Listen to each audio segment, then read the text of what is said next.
At 70, sitting in her garden with tea going cold beside her, Marlene Martin noticed something. She couldn't locate joy.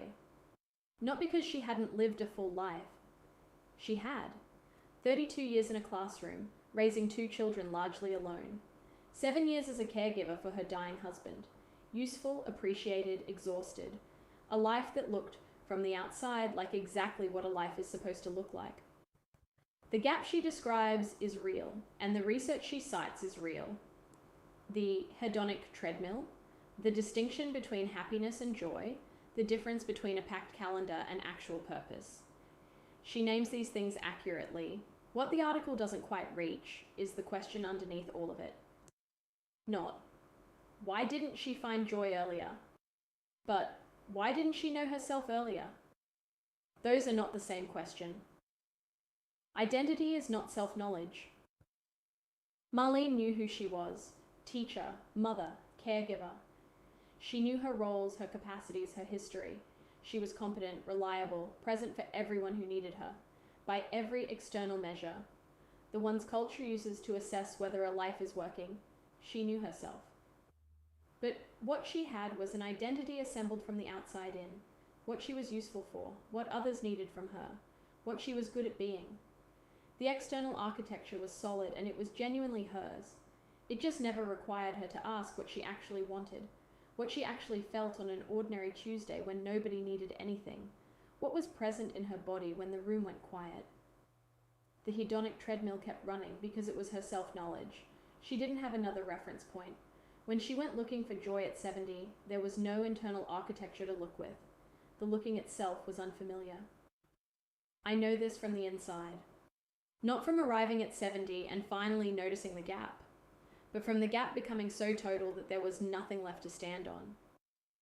Burnout, collapse, the kind that strips the external architecture completely. When it happened, I didn't have a self to return to either.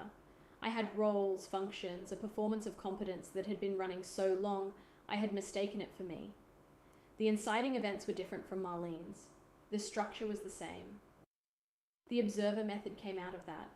Not from ease, not from theory, from necessity, from having to build internal ground because there was no external ground left. From learning slowly and at significant cost to turn inward and ask, not what am I doing, but what is actually present. What does my body know? What is the feeling underneath the function? What do I actually want when I'm not performing want for an audience of one or many?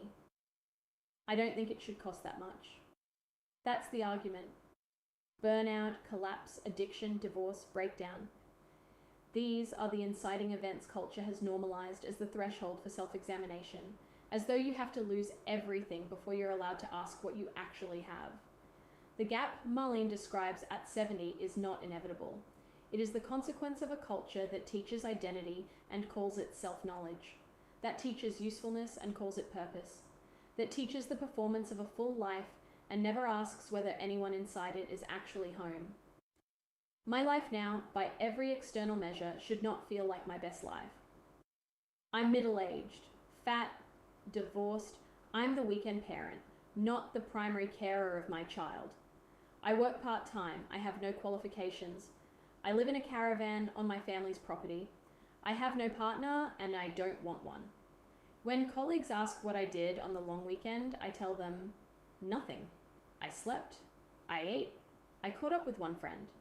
I spent time alone or with my kid, and we mostly hung around the house. Every time there is a version of the same question. But what did you do? And I understand the question. I understand that for many people, a weekend without activity is a weekend that has slipped through their fingers, that rest requires justification, that stillness is uncomfortable without the structure of productivity around it. I understand it because I used to live inside that logic too. The urgency of busyness, the performance of a full life, the fear underneath it, that without the doing there might be nothing. What I notice now when the urgency arrives, and it still does, the old pull of it, is that I can feel it for what it is, a learned thing, an identity reflex, the system checking whether I'm being useful enough, visible enough, productive enough to justify my existence. I feel it land, and then I feel it not belong to me. And I go back to doing very little, which is what I actually want, and the wave passes. That is not nothing. That is the practice. The quiet rebellion of it, lying there, wanting nothing I'm supposed to want, needing nothing I'm supposed to need, and feeling the ground hold, is the whole thing made visible. Nobody observes it. It doesn't look like transformation from the outside, but from the inside, it is the most fundamental choice I make.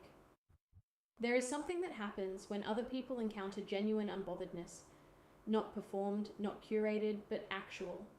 A kind of destabilization. The ease is real and they can feel it, and it threatens the logic they've organized their exhaustion around. If a life without the status markers can feel this whole, then what has all the running been for? I don't say this to be superior about it. I say it because I notice it, and because it points to something the article circles without landing. The problem isn't that people are choosing wrong destinations. It's that they're running toward destinations they've never actually chosen. Toward lives assembled from external instruction and called self-knowledge. Toward identities mistaken for selves. One thing I want to be precise about. My life is not the answer. The caravan, the nothing weekends, the wanting less. These are not prescriptions. They are what self-knowledge produced for me in this body, with this history, in this particular life. Someone else's self-knowledge might produce the full house, the ambitious career, the busy social calendar, the partner, the primary parenting. If those things come from genuine internal knowledge, rather than from inherited instruction and unexamined fear, they are the same thing. The form is entirely irrelevant. The source is everything. There is not one way to live a good life. There is one way to arrive at yours, and it requires knowing yourself from the inside. Not your roles, not your utility, not the performance of who you have learned to be. What is actually present? What your body knows. What you want when nobody's watching and nothing is required of you. That's the inquiry. And unlike the hedonic treadmill, it doesn't have a top speed. It just goes inward. Further in. More accurate each time. Marlene found the beginning of it at 70 in her garden. Better then than never. But it doesn't have to wait that long. This essay was a response to I'm 70 and I finally understand that I've never actually been happy by Marlene Martin, published in VegOut. This is The Observer. What you just heard is part of a method still being built, and there's a growing collection of these now. You can read them or listen on Substack. Come find them at The Observer by melly.substack.com. And if you want to be here when it arrives, follow along.